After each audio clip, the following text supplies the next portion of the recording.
Hey guys, nice to see you again. I'm back from Alaska on a nice cruise with my wife and in-laws. I got to see Glacier Bay and saw a lot of beautiful scenery, but really miss being here and seeing all the tools that you guys have been demonstrating, as well as all the fantastic writing. I've heard that I've missed some great stuff. I'm looking forward to catching up on that. So let's get started. Today I want to talk a little bit about classroom publishing. I'm sure you agree that it's incredibly important for students to publish their writing. If the only person that's ever going to see what they're working on is the teacher, then they have less buy-in. So if they think it's going to be put out for the world to see, or for there's going to be some kind of professional looking publication, well, the students tend to put in a little more effort into what they're doing. So let's open up a Firefox over here. I've got some things open for us already. My favorite website or product anyway that I've used in my classroom is Blurb.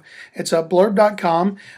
It's simply a make your own book, and these are like library, bookstore, coffee table, high quality, high definition books that you can make. You go to the website, you download their software, or there's a website version that you can use. Let me just sign in here real quick.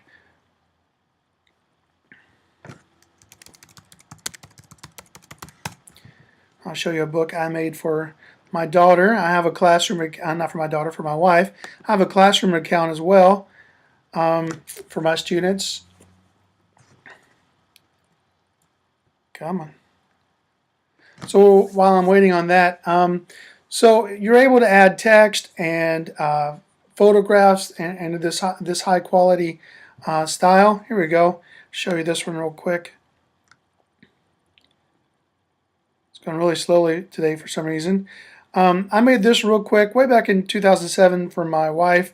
It's just a little book about her stupid dog. You can even sell these once you publish. Once you've uploaded your book, you can make it available for purchase. So you could buy a classroom book for your library, and then send out the link and allow parents to buy the book after students have added their writing and any images. This particular book for softcover would be $15.95, for instance. So let's take a real quick look at this.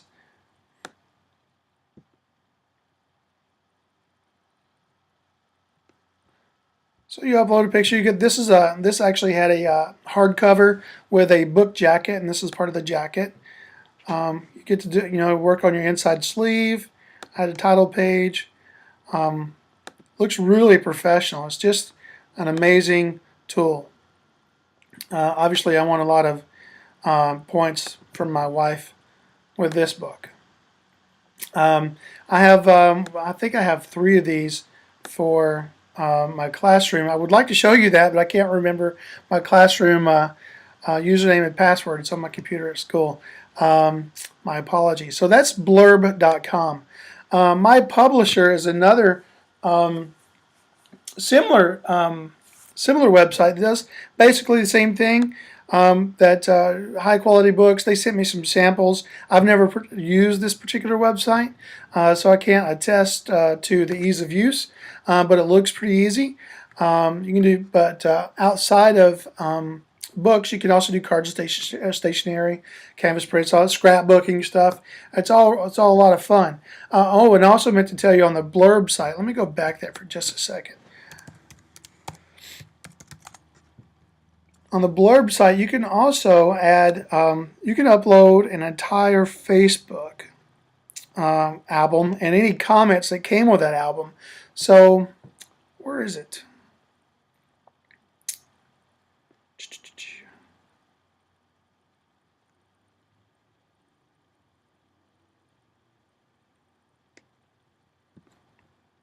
What's a follow on Facebook? Anyway, there's a way that you all at once upload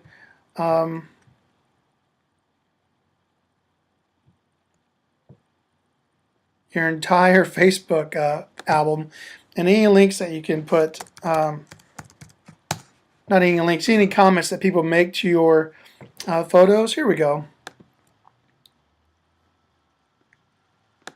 So make a book with your Facebook photos. You see it has the photos, and this is more of a personal thing. I don't think you can do this with students, but it's still kind of a cool thing I just wanted to tell you about.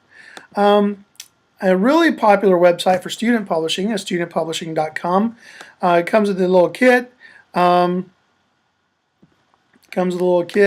Your kids draw and they add text, and then you send it back, and they send back a nice hardcover or a nice softcover book. You can design the books online, or you can do it old school with drawing on paper and send that in. It's entirely up to you and your students. It's a really cool deal. And they're really affordable.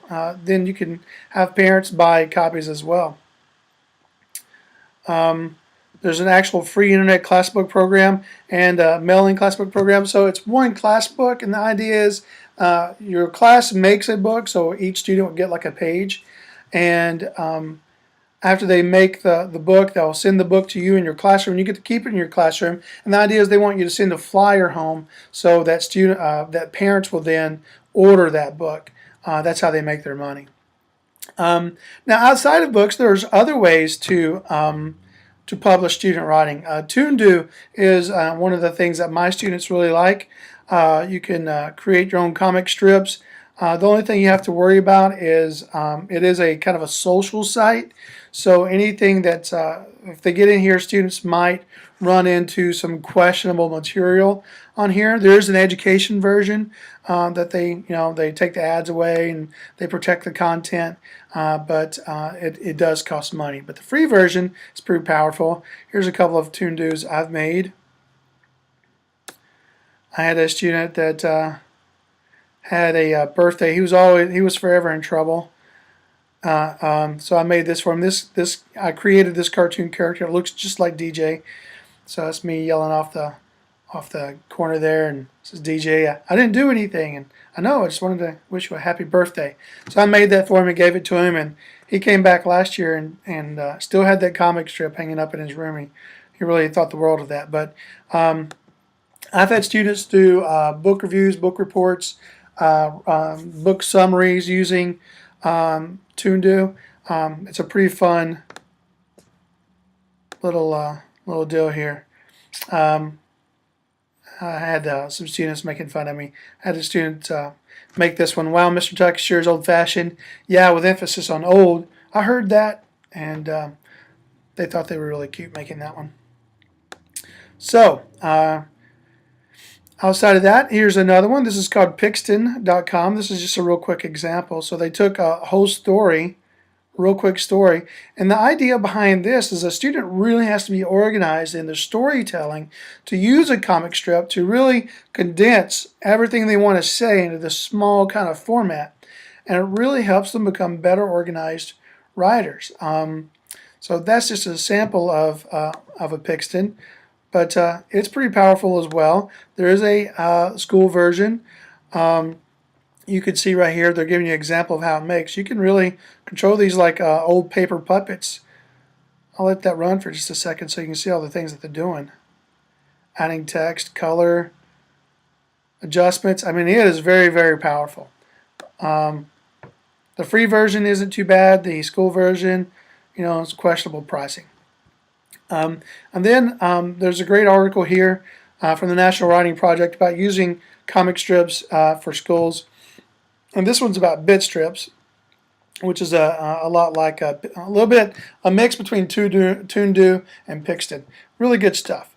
So anyway, that's all I have for you today. Some really great book or student publishing opportunities that you can use in your classroom. I hope it's helpful.